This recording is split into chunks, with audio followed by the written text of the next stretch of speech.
How to turn off voicemail on iPhone. So first of all, the first method is you need to open up your phone dials and then you just need to type a specific code, which is this code right here, and you just need to give it a shot, and this is automatically disable your call forwarding.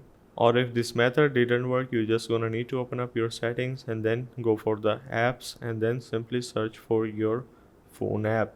Now once you search for this, simply go for it, and once you are in, you just need to search for the call forwarding in the call section. Now if you cannot see this option, that means your phone has not installed a SIM, just like I don't have, so I cannot see the call forwarding option. So I need to simply click on it and then you will have the option of enable or disable. So just need to toggle that particular option off.